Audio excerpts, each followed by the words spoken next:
Let us for a few moments concentrate on the Divine Master and pray for the welfare of the whole humanity.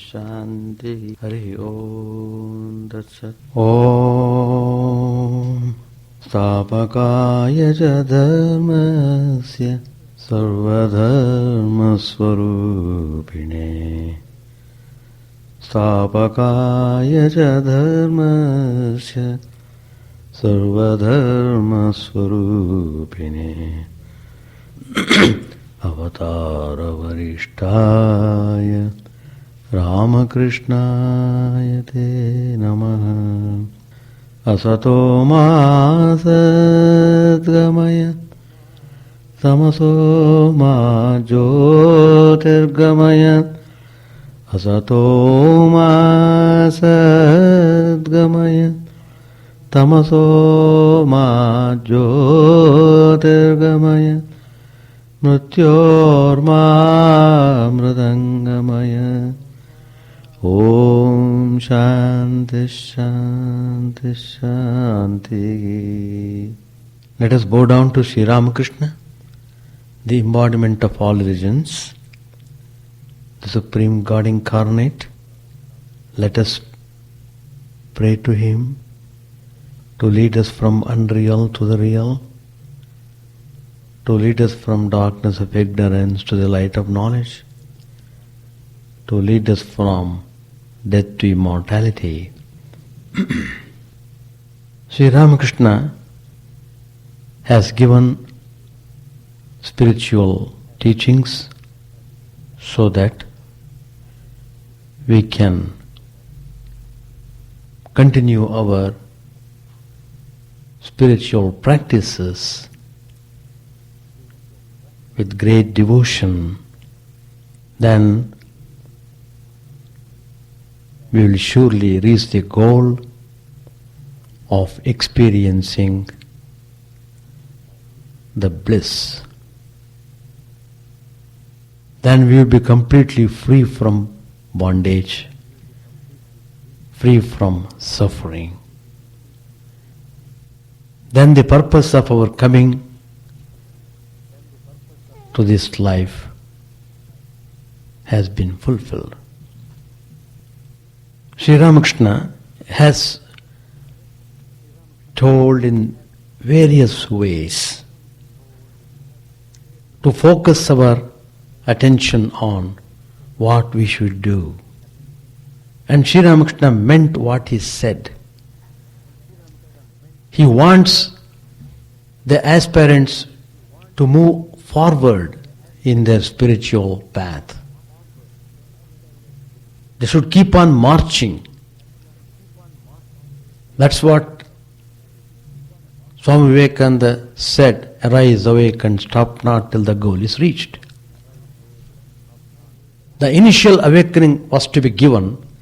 That awakening has been given by Sri Ramakrishna. Look, why are you wasting your time? Do you waste your whole time, your whole life, just engaging yourself in meaningless things of the world? Then Sri Ramakrishna gives significant teaching. Do you know how you should conduct yourself in this world?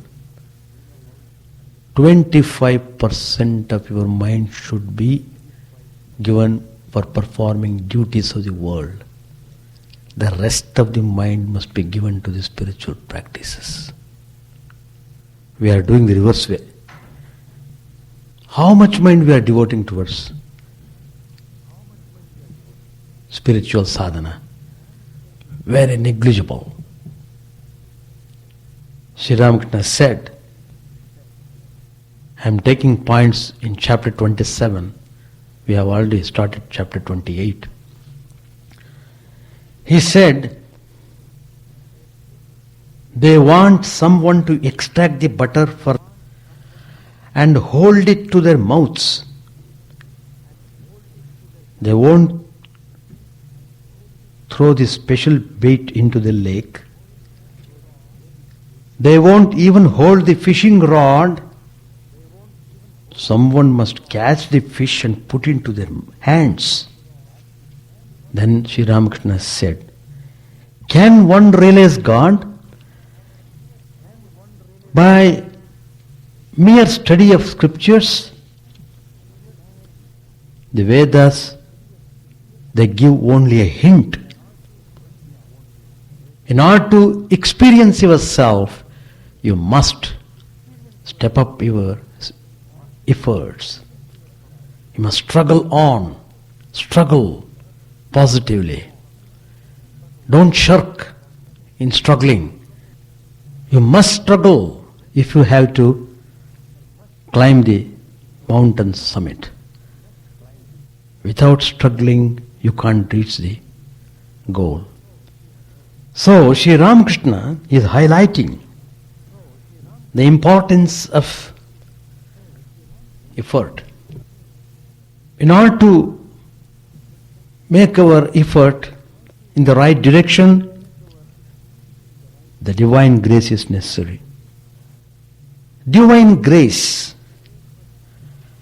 and grace of the Guru are not two different things, because the Guru is considered as the divinity in physical form. Guru Brahma, Guru Vishnu, Guru Devo Maheshwara. Gurureva Param Brahma Tasmai Shri Gurave Namaha. So Guru takes very important position in one's spiritual sadhana. That shows a spiritual aspirant must have immense faith and devotion in the Guru. That makes his effort easier. Divine grace may come to a spiritual aspirant either directly or through his Guru. In the field of spiritual efforts, divine grace should be studied at 3 stages. The first stage, divine grace necessary to become a spiritual aspirant. In order to have spiritual aspiration, you must have divine grace. Secondly, the divine grace is needed for an expeditious progress during spiritual effort, practice. And thirdly, divine grace essential for ultimate illumination. That means throughout the course of your spiritual journey, the divine grace operates upon. You have to bear that in mind. Need of the divine grace to become a spiritual aspirant. What does it mean? One may ask a question whether divine grace is necessary at all to take up the path of spiritual practice. Some hold the results of actions in previous births make one a spiritual aspirant.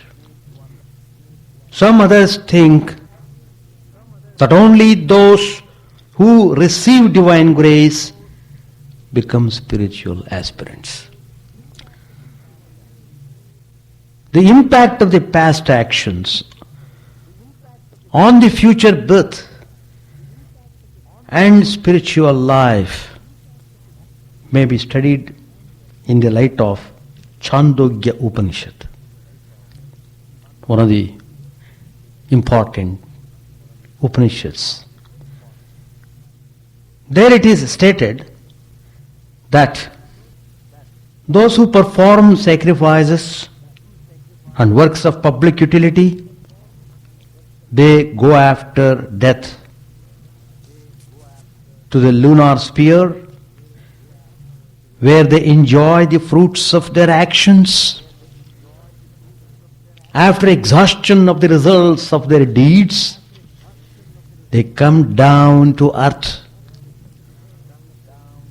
through rain, and they are born in this world as rice, barley, herbs, plants and beans. This is the statement of the Chandogya Upanishad. However, those who have good residual results of actions earned in this world, after enjoyment in the celestial region, quickly reach a good womb, that is, a decent human birth. In order to have human birth, one must have residual good actions. The merit of the good actions should be there to have this human birth. There is no indication in this Upanishad that a decent human birth would by itself make one spiritual aspirant. There are innumerable human beings on this earth, but all are not spiritual. All are not spiritual aspirants. All are not seeking the glory of God, the realization, the experience of God. Even presuming that good actions in the previous birth could uplift him to that level, it may be said that a person does such good actions only through inspiration from the divine. There is another Upanishad, Shvetashvatara Upanishad. I am trying to take passages from these Upanishads. We are the students of Vedanta. So it's very important that we should know what exactly Vedanta teaches. Then only we'll enjoy the beauty of realizing Atman. Vishvatas chakshuruta vishvato mukho vishvato bahuruta vishvataspat sambahubhyam dhamati sampatattair dyava bhumi janayan deva ekaha. The meaning is, God as the indwelling self inspires and He guides the creatures in their senses, in using their senses. Therefore, if a person happens to use his senses for a good action, which may be presumed to elevate him to the level of a sadhaka, spiritual aspirant in the future life, it is because of the inspiration he gets from the indwelling self. This goes to show that divine grace is essential for making one a sadhaka rather than merely the deliberate effort of a person. Sri Shankaracharya, one of the three acharyas who advocated non-dualism, he has composed many Sanskrit works.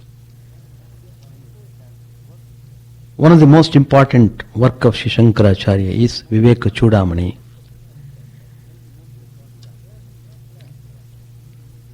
There he declares, three things are needed and they are due to the grace of God. The first human birth, second longing for liberation, and the protecting care of a perfected sage is the third. Shankaracharya himself has thus categorically clarified that it is only due to divine grace that one not only gets the human birth but also acquires a longing for freedom and the protecting care of a perfected sage. Sri Ramakrishna tells in the Gospel, as long as a child remains absorbed in its playthings, the mother keeps herself engaged in her household work. But when the child loses interest in its play and begins to cry aloud for its mother, then the mother can no longer stay in the kitchen or anywhere. Leaving everything, she runs to the child and takes it on her lap. It has got spiritual significance. Even though this parable appears to mean that renunciation comes after one gets disgusted with this world, our experience tells us that not all the people who have undergone sufferings in this world get disgusted and renounce. On the other hand, people still go after the worldly pleasures and undergo sufferings repeatedly, yet they don't turn up towards God. Though one may feel disgusted for the time being, it is just like a camel eating thorny shrubs despite profuse bleeding from its mouth. These are also the words of Sri Ramakrishna. Therefore, even to get an urge to cry constantly for the Divine Mother, the grace of the Mother seems necessary. So the value of grace is very important. For spiritual aspirants, it is very important, very essential. Without grace, you can't move an inch in your spiritual sadhana. With the idea that divine grace is upon you, you can move onward, you feel inspired in your spiritual efforts, you won't slacken in your sadhana, and you love to struggle, you love to rise up more vigorously. Another great saint, Swami Ramdas, he stresses that unless divine grace dawns on a person, he never awakens spiritually. But such an awakening comes through the contact of a spiritual soul, whom one gets by the grace of God.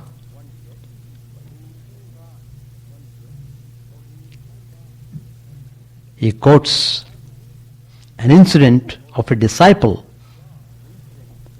who told God that because God remembered him first,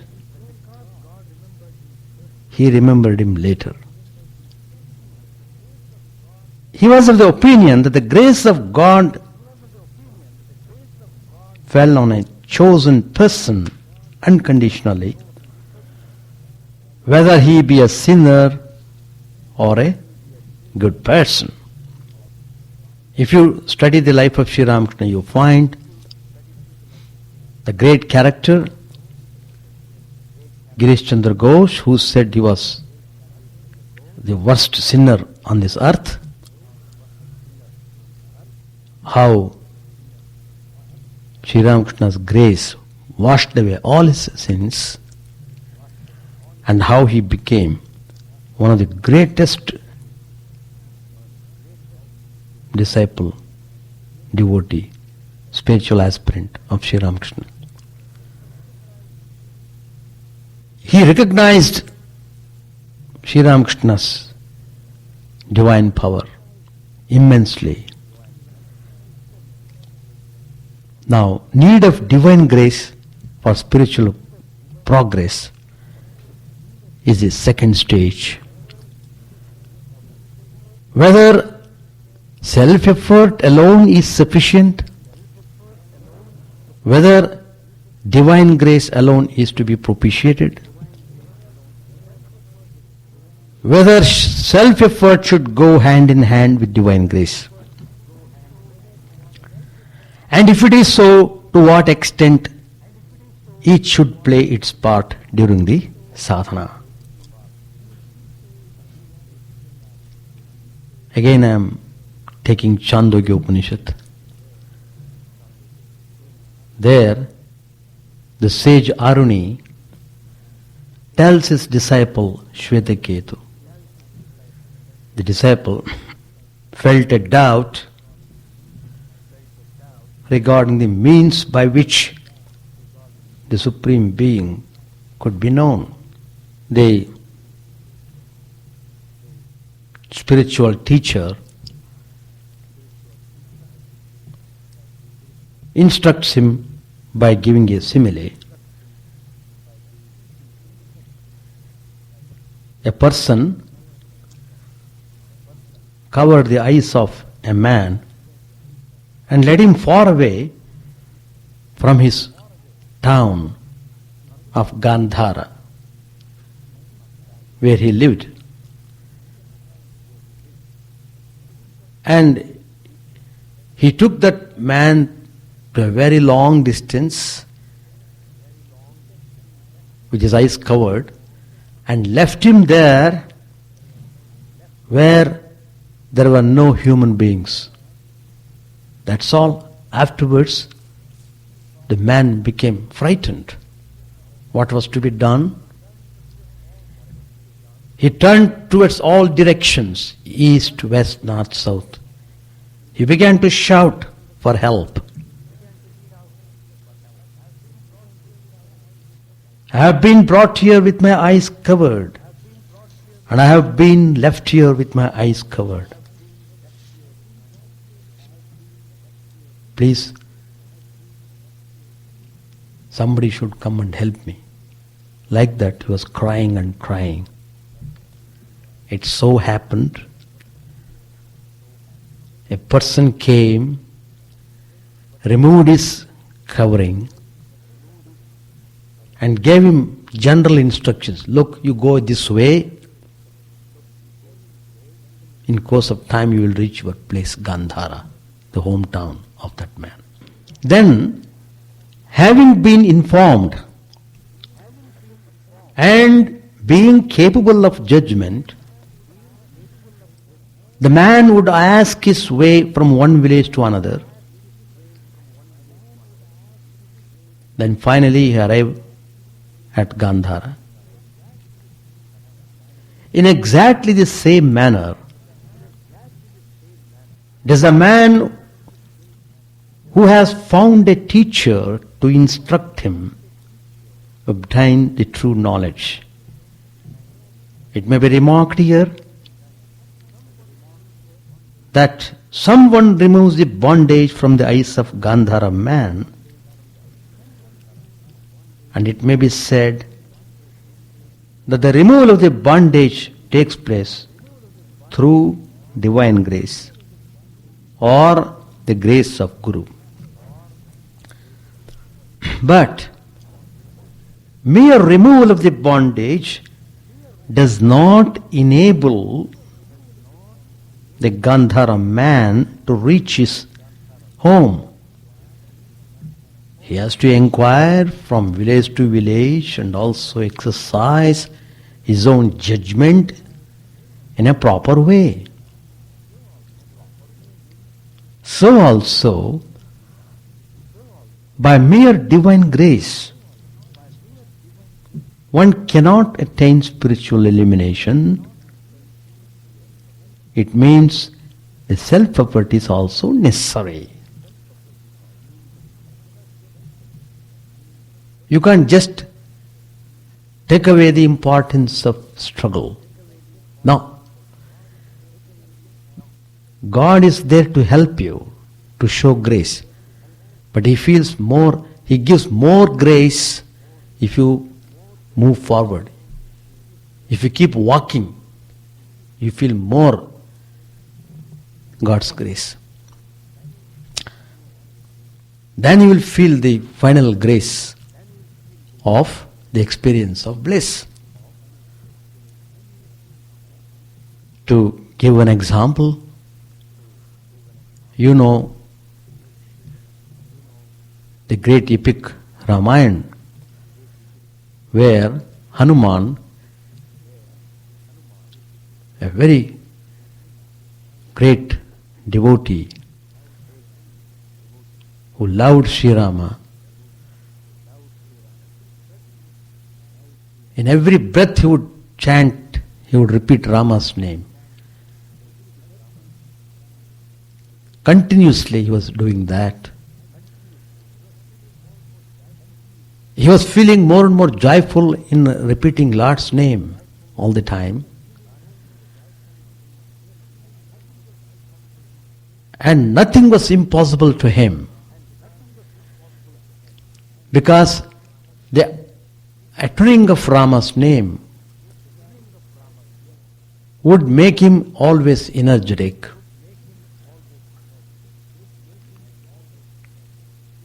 And when the job of finding Sita, the divine consort of Sri Ramchandra, he never felt difficult. All others, they were all hesitating whether they could cross the ocean to find out whether Sita is there in that place across the ocean. Ocean is very vast. All the other places they have searched. That was the only place left which was yet to be searched. But who would go? They were debating. Oh, I can go only half of the ocean. I can go only once, I can't return. Like that they all began to talk and discuss. But Hanuman was not talking. What was he doing? He was sitting silently in a corner repeating Rama's name. He was waiting for the leader's call. Angad was the leader of the group. Finally he saw, where is Hanuman? Where is Anjaneya? Is another name. Where is he? He is not to be seen sitting here near the group. Then he found he was sitting in a corner, enjoying immensely within. Then he was called and, well, this is the job to be done. Without moment's hesitation he said, well, I will go and search.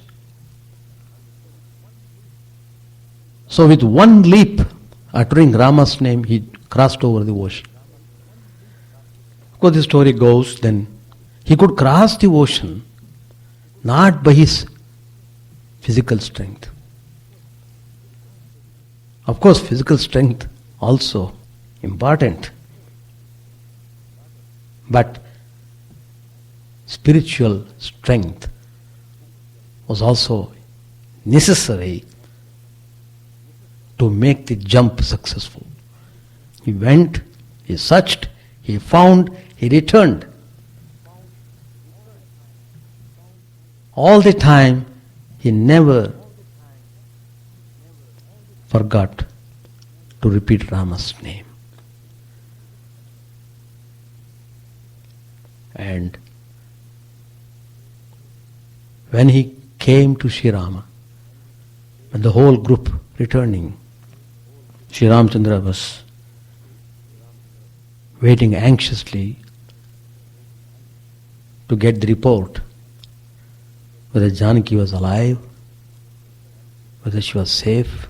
The Hanuman just came there. He announced, Drashta Sita. I have seen Sita. First he said, I have seen, to give the impact of joy. Sri Rama was overwhelmed. Do you know the result? Sri Ramachandra was supremely satisfied. The way how Hanuman did the duty, he just gave him warm embrace, gave him the experience of supreme bliss, which you get by realizing Brahman. That means Hanuman got Brahmajnana. Lord Ramachandra granted supreme grace to him. He was happy to give that grace because he found, he was so much happy to see how he conducted himself. That's the point. You have to make your effort, never forget. Don't take it easily. Don't think, let God does everything. Let Him do everything. I simply keep quiet. It will not do. Keep on doing things properly, rightly. Then you will see how grace is flowing upon you. Doing the things importantly, doing the things correctly is important. Not in an absent-minded way. Not in a careless way. The moment carelessness comes, your spiritual effort is not there. You will get 0 marks, even though you have done work. Do the work with full consciousness. Repeat God's name while you are doing the work mentally. You don't have to show outwardly to anybody. Do it mentally. Do it in a devoted way, concentratedly. Then you will see the beauty of God. So there's another example. The Himavan, the father of Parvati, the divine consort of Shiva, the supreme goddess, Adya Shakti, Parabrahma Swarupini, Parashakti. When the father asked, "Oh my daughter, people adore you all over the universe. Why can't you give me experience of bliss? Why can't you give me liberation?" Then Parvati said, "Father, it's a nice request you have made, but you have to do practice. You will get the grace of the Supreme once you engage yourself in doing things. Do some sadhana. Engage yourself in austerity. That's why the idea of serving humanity as divine was given to us by Swami Vivekananda, the great disciple of Sri Ramakrishna. The idea was, if you have to achieve spiritual goal, serve the humanity. In the same way Lord Christ came. Do you want to achieve the spiritual goal? Love everyone. Lord Buddha came. He told everyone, do you want to achieve the supreme goal? Be compassionate to everyone. That means you must do something. Sri Ramakrishna says, do spiritual sadhana, do prayers, engage yourself in selfless activity. These are the means to get the supreme grace of God. The initial grace is there, no doubt. But you feel the presence of grace more and more. The more and more you are engaged in activities in a proper way. So let us try to live the life and become fit recipient of the God's grace. I shall continue the same topic next Tuesday also. Page 538. An Englishman arrived at the cantonment of Chanak. The sepoys saluted him. Kaur Singh explained to me, India is under the rule of the English, therefore one should salute an Englishman. The Shaktas follow the Tantra and the Vaishnavas the Purana. There is no harm for the Vaishnavas in speaking publicly of their spiritual practices, but the Shaktas maintain secrecy about theirs. For this reason, it is difficult to understand a Shakta. To Goswami, Sri Ramakrishna said, you are all good people. How much japa you practice? How much you chant the name of Hari? Goswami said humbly, oh no, we do very little.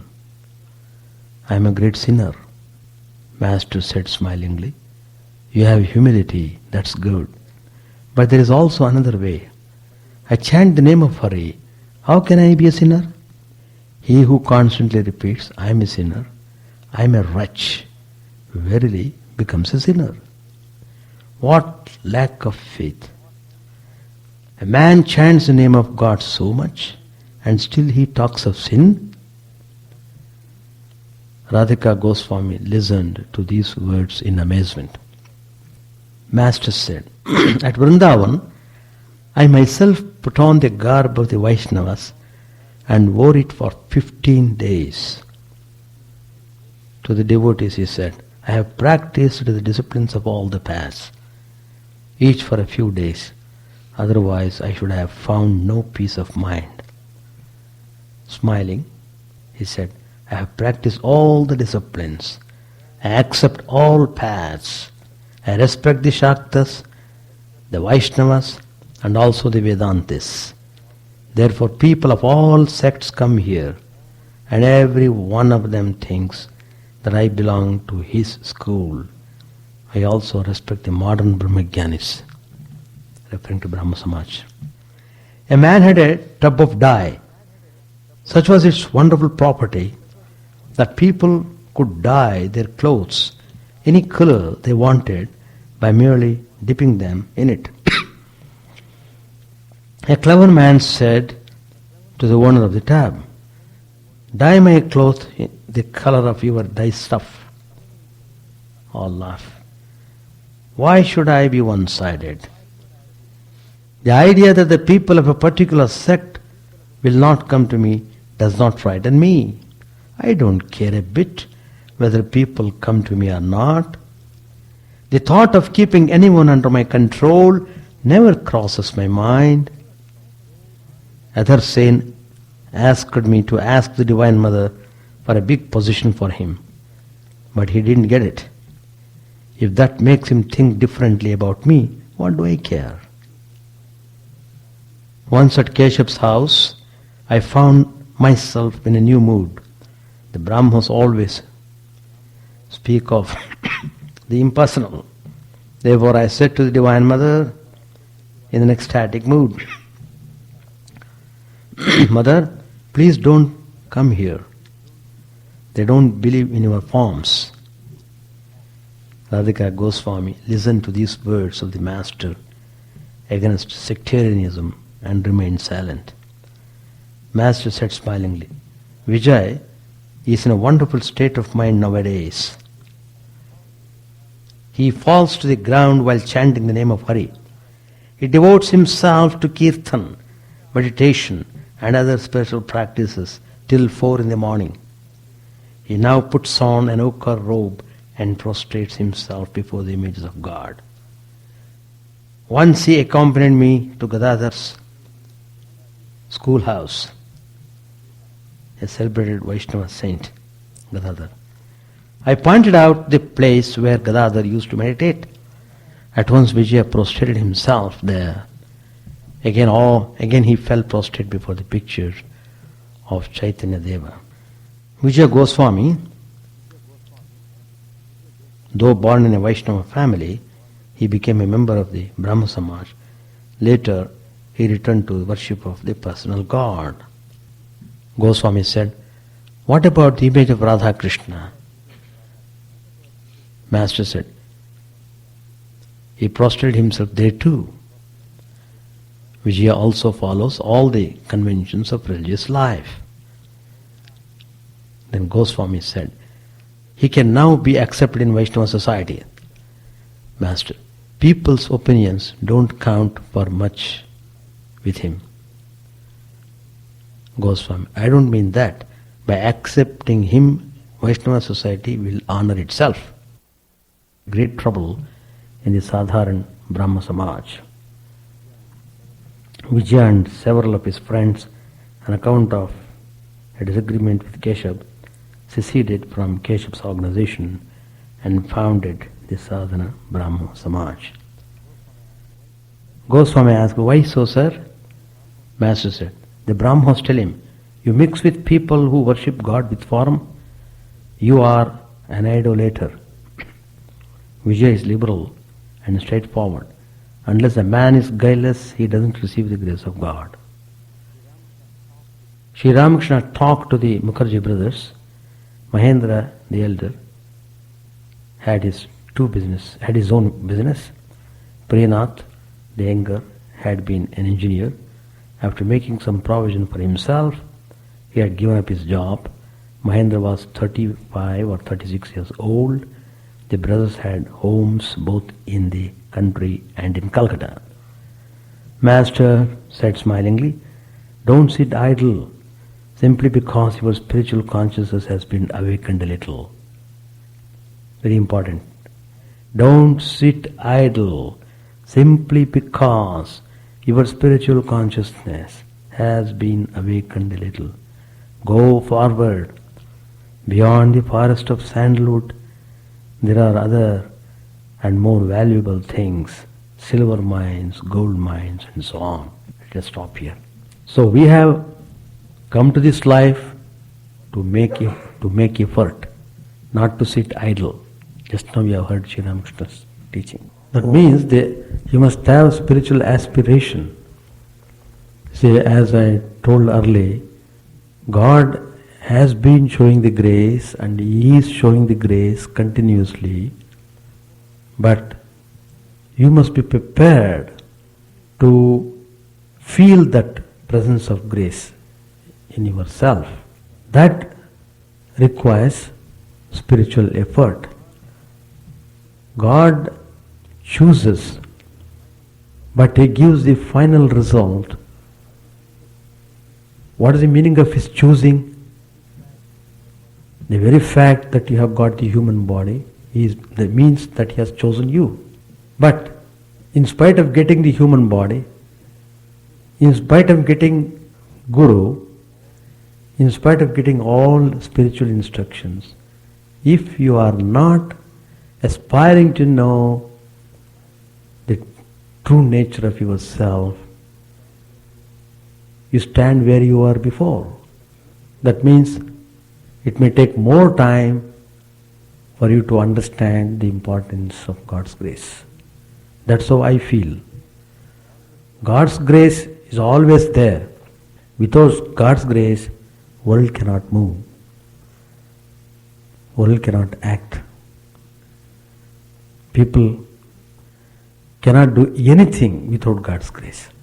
Even though they boast, they can conquer nature. It's all shallow boasting. God knows it. Though the people may not know it.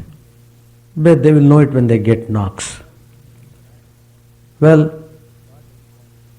God doesn't want to unnecessarily tease the people. Let them enjoy a little bit. Child is playing, let the child enjoy. Yeah, if the mother sees the child is happy with toy, mother feels happy. Oh, child is very happy looking at the toy. Let him play. We should not disturb the child. So, in that sense, those who have not come to seek God, I consider all the people like children, like babies. Though they are grown up, maybe they are 60-year-old baby. Because they are all babies in the spiritual field. Unless you grow, you are a baby. So, you are enjoying the world, alright, enjoy. Mother keeps quiet.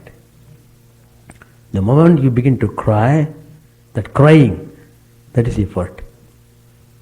You won't feel satisfied until you see your mother. Like that, the aspiration grows. Once that aspiration is awakened, God's grace helps you to move forward in your aspiration, in your path, in the pursuit of the spiritual knowledge. All the experiences will come. That's the way. You don't have to think about your previous actions or what happened in your earlier times. Bury them once and for all. Feel you are a fresh spiritual aspirant now. Feel that freshness. If you feel that freshness, then you will enjoy the beauty of Sri Ramakrishna's teachings more and more. And by concentrating more and more on the teachings of Sri Ramakrishna, you will feel purified in so many ways. The result of that purification is that you feel more peaceful, more joyful. That is the result of, that shows the purification is going on in your system. So, Sri Ramakrishna is the greatest hope, and as Sri Ramakrishna himself said, he practiced all the religions. Everyone feels that Sri Ramakrishna belongs to him. So, you have come to that source. That means you have come to the ocean. So you are immensely blessed that way. And that is the indication that God's grace has come upon you, and you are made to feel that grace. So you will feel the grace more and more when you move forward in your spiritual thinking and in your spiritual life. What is needed is, if you have to set up yourself in the mold of Sri Ramakrishna, you have to be intensely practical. Not telling one thing and behaving in another way. If you say love, love by all means. That's the meaning. So, what you say you must act. There is harmony between talking and practice. There is no conflict there.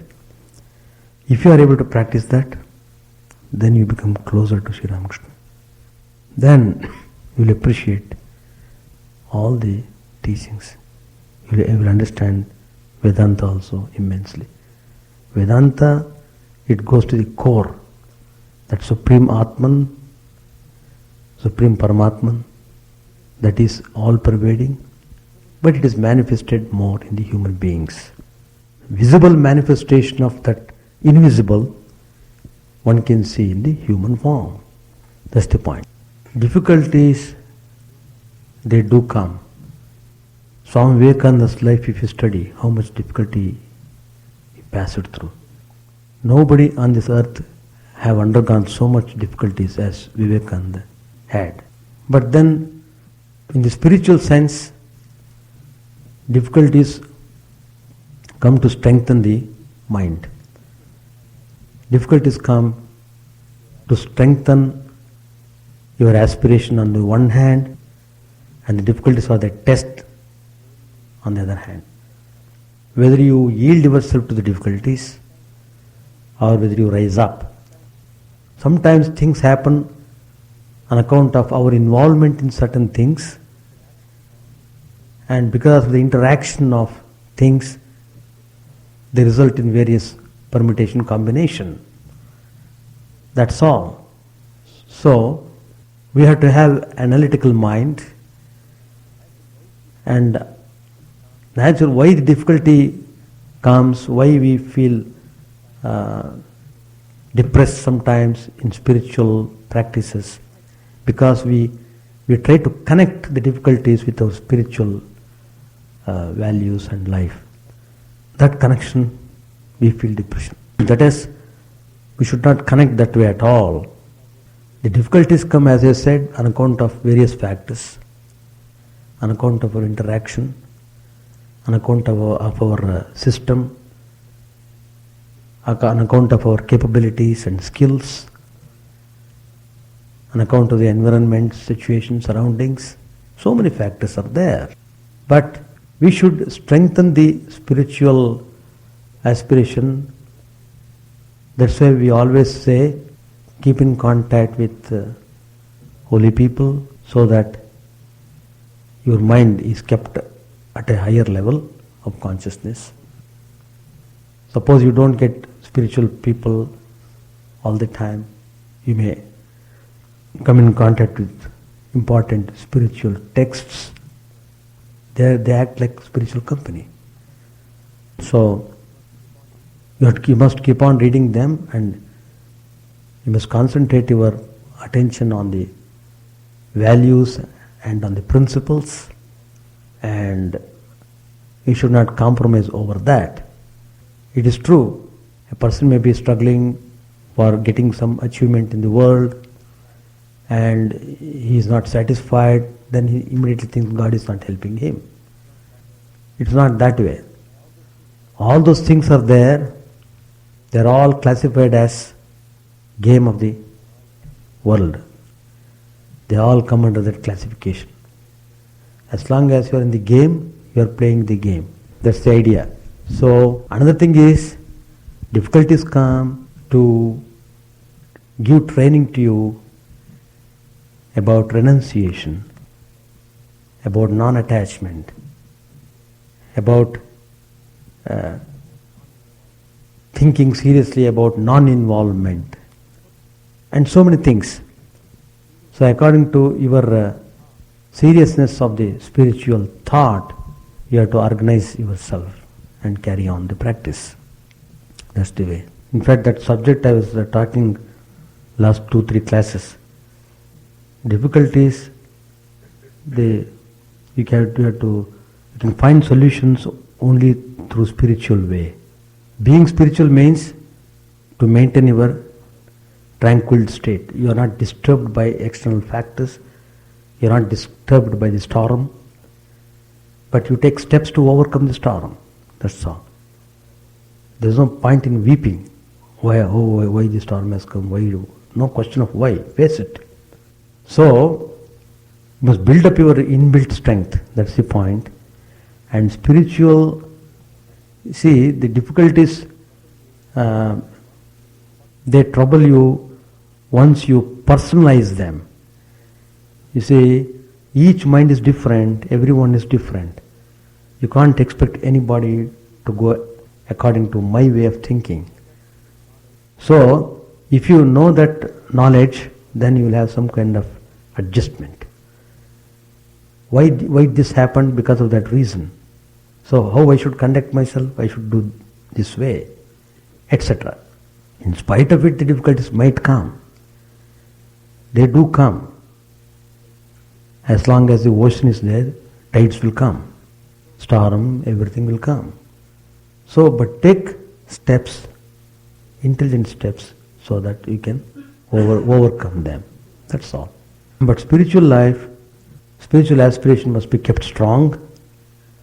It gets weakened because the mind aspires other things more concentratedly than the spiritual things. That's why it happens that way. That's why Sri Ramakrishna said, you are in this world to perform your duties. 25% only you must involve yourself in this world. Rest of the mind must be given to spiritual awakening, spiritual knowledge, spiritual thinking, spiritual practice. So he has made the whole thing very clear now. Alright, we shall stop. Chant the name of the Lord and His glory unceasingly, that the mirror of the heart may be wiped clean and quench that mighty forest fire, worldly lust raging furiously within. O name, stream down in moonlight on the lotus heart, opening its cup to knowledge of thyself. O self, drown deep in the waves of His bliss, tasting His nectar at every step, bathing in His name that bought for weary souls. Various are thy names, O Lord. In each and every name thy power resides. No times are set, no rites are needful for chanting of thy name. So vast is thy mercy. How huge then is my wretchedness, who find in this empty life and heart no devotion to thy name. O my mind, be humbler than a blade of grass. Be patient and forbearing like a tree. Take no honor to thyself, give honor to all. Chant unceasingly the name of the Lord. O Lord and soul of the universe, mine is no prayer for wealth or retinue, the playthings of lust or the ties of fame. As many times as I may be reborn, grant me, O Lord, His steadfast love for Thee. A drowning man in this world's fearful ocean, he is Thy servant, O sweet one. In Thy mercy, consider him as dust beneath Thy feet. How I long for the day when instant separation from Thee, O Lord, will be as 1,000 years, when my heart burns with His desire, and the world without Thee is a heartless void. Prostrate at Thy feet let me be, in unwavering devotion, neither imploring the embrace of Thine arms, nor bewailing the withdrawal of Thy presence, though it tears my soul asunder. O Thou, who stealest the hearts of Thy devotees, do with me what Thou wilt, for Thou art my heart's beloved, Thou and Thou alone. O Lord, lead us from unreal to the real. Lead us from darkness to light, and lead us from death to immortality. May all be free from dangers. May all realize what is good. May all be actuated by noble thoughts. May all rejoice everywhere. May all be happy. May all be free from the disease. May all realize what is good.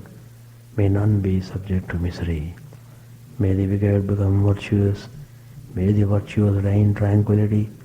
May the tranquil be free from bonds. May the freed make others free. May good betide all people. May the sovereign righteously rule the earth. May all beings ever attain what is good. May the worlds be prosperous and happy. May the clouds pour rain in time. May the earth be blessed with crops. May all countries be free from calamity. May holy men live without fear. May the Lord, the destroyer of sins, the deciding deity of all sacred works, be satisfied. For He being pleased, the whole universe becomes pleased. He being satisfied, the whole universe feels satisfied.